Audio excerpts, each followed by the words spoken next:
Hi educators, it's that time again, Wisdom Wednesdays.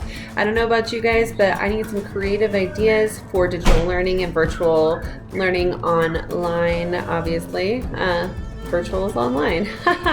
So here is how I am teaching poetry using Google My Maps.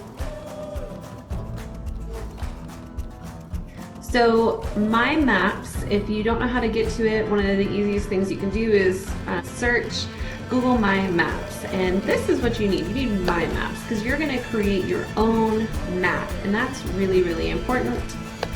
Get started. Let's get started. Let's get started.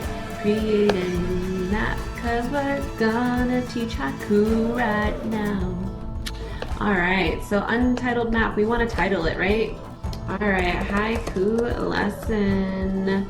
And our description is to explore the different countries where haikus are,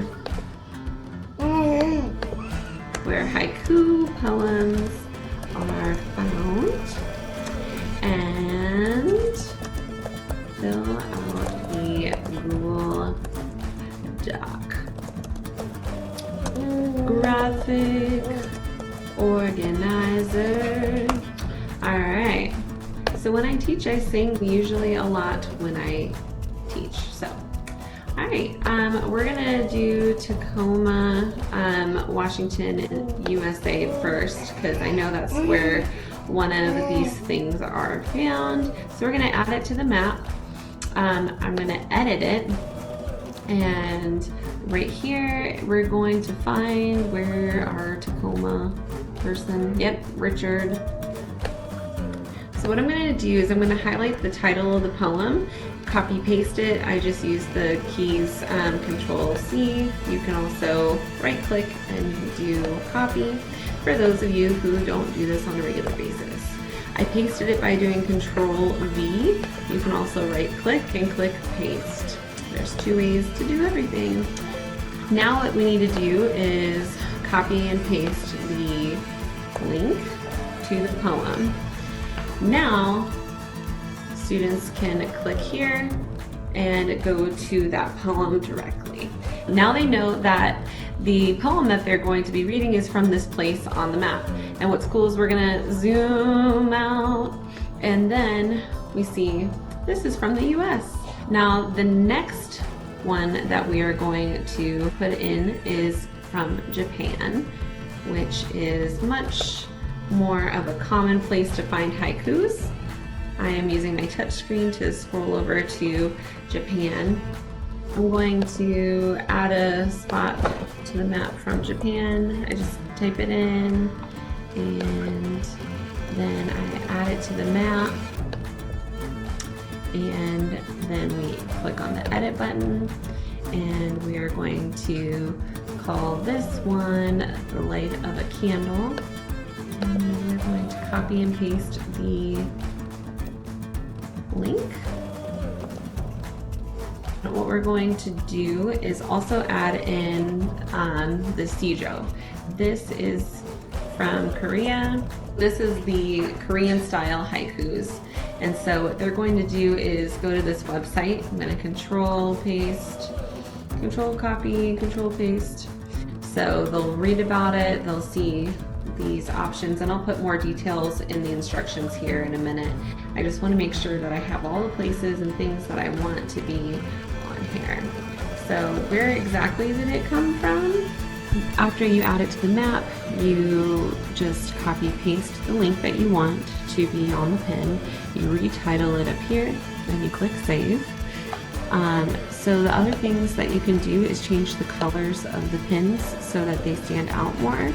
Now each thing will have its own color, which also makes this more pleasing to look at and more engaging. You're just getting those neurons firing, right? Now, what I'm gonna do is add an image. I'm also going to add videos. So for this particular pin, I think a video is going to be more effective. Let's go to more, YouTube search, and we're going to go to haiku.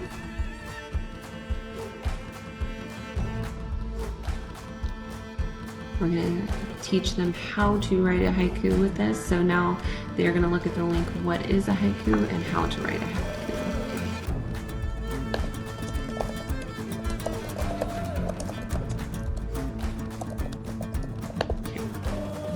So now they've got a video and they've got a website to explore. They've got instructions, and this is correlating to their Google Doc. So I'm gonna assign both of these things at the same time.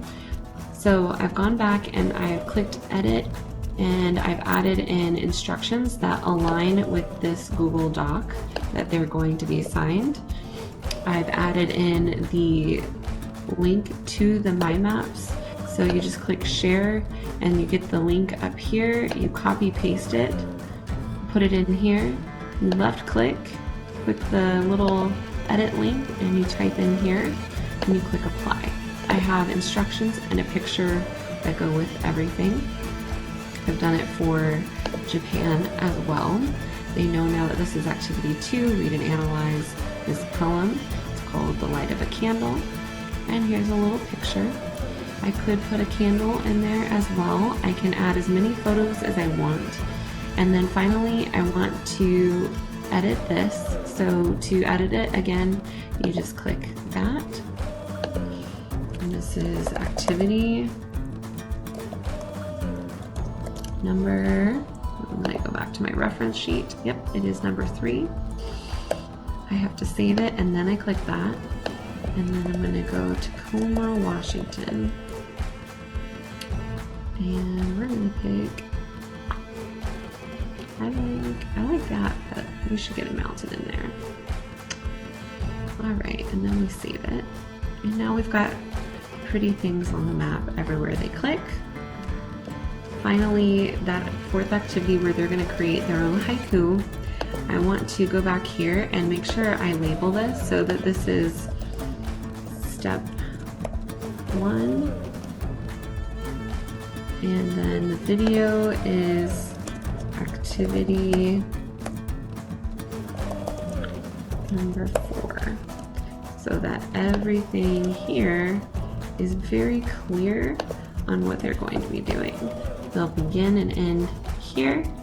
So begin on your journey, go here, go here, go here, come back here.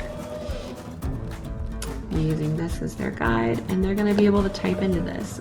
The biggest thing that students forget is that they have to make a copy to be able to type in the Google Doc. But if you have questions on making a copy at this point, that's fine, they can ask, and it's super simple. They'll just click file, make a copy. Realistically, I think that switching activity 1 and 2 is probably going to be better. I was doing this on the fly because it was my little brainchild and I wanted to share it with you guys as soon as possible before I had even really thought out all the different activities that I wanted to do with the maps. But I thought, how cool would it be to click on something and explore poems from that region? And then I realized that it'd be cool to make it specifically just all about haikus. You can add more and more and more, and that's what's the beauty of it. And before we go today, I just want you to see exactly what your students will see once they click on the link. So you assign this in Google Classroom, attach it in Google Classroom, they make their copy, then they can type in their name, type in what class they are, they can click here, and the preview, and this is what they'll see. They'll see a little description and they can click each of these, and it makes it so much easier for them to access it. Back up clicking that and clicking each of these.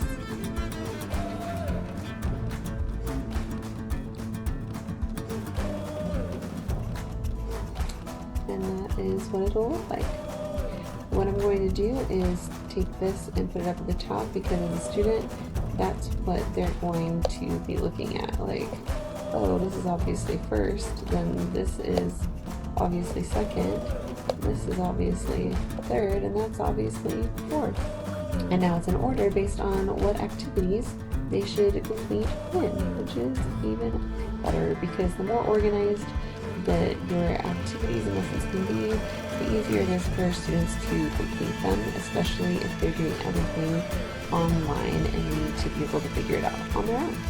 If you really like this video, please like, share, comment, and subscribe. Let us know what you think in the comments below. Do you want more videos like this? Let us know, and we really look forward to hearing from you. Please subscribe.